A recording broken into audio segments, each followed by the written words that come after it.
ലോകത്തിലെ ഏറ്റവും വലിയ വിളി വിശപ്പിൻ്റെ വിളിയാണെന്ന് നമ്മൾ കേട്ടിട്ടുണ്ട്. ലോകത്തിലെ ഏറ്റവും വലിയ പുണ്യപ്രവൃത്തി എന്ന് പറയുന്നത് വിശക്കുന്നവന് ആഹാരം കൊടുക്കുക എന്ന് പറയുന്നതാണ്. ഉപവാസത്തെക്കുറിച്ച് പറയുമ്പോൾ നമ്മളതിൽ വായിക്കുന്നില്ലേ, വിശക്കുന്നവനുമായി ആഹാരം പങ്കുവെച്ചാൽ അവൻ്റെ നിലവിളി ദൈവം കേൾക്കുകയും അവൻ്റെ വെളിച്ചം പ്രഭാതം പോലെ പൊട്ടിവിരിയുകയും അവൻ വിളിച്ചാൽ ഇതാ ഞാനെന്ന് ദൈവം മറുപടി നൽകുകയും ചെയ്യുമെന്ന്. സ്നേഹമുള്ളവരെ, ജീവിതത്തിൽ വിശക്കുന്നവന് ആഹാരം കൊടുക്കുക എന്നുള്ളതാണ് ഏറ്റവും വലിയ പുണ്യപ്രവൃത്തി എന്ന് പറയുന്നത്. നമ്മുടെയും ജീവിതത്തിൽ ഈ കാലഘട്ടത്തിൽ നമ്മൾ ഉപവാസമെടുത്ത് പ്രാർത്ഥിക്കുമ്പോൾ വിശക്കുന്നവരെ, ഒരു നേരത്തെ ആഹാരത്തിന് പോലും വകയില്ലാത്തവരെ ഓർക്കുക.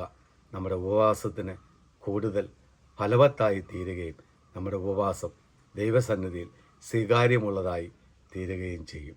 ലോകത്തിലെ ഏറ്റവും വലിയ നിലവിളി എന്ന് പറയുന്നത് വിശപ്പിൻ്റെ വിളിയാണ്. ഏറ്റവും വലിയ പുണ്യപ്രവൃത്തി എന്ന് പറയുന്നത് വിശക്കുന്നവന് ആഹാരം കൊടുക്കുക എന്ന് പറയുന്നതുമാണ്. ദൈവം നിങ്ങളെ അനുഗ്രഹിക്കട്ടെ.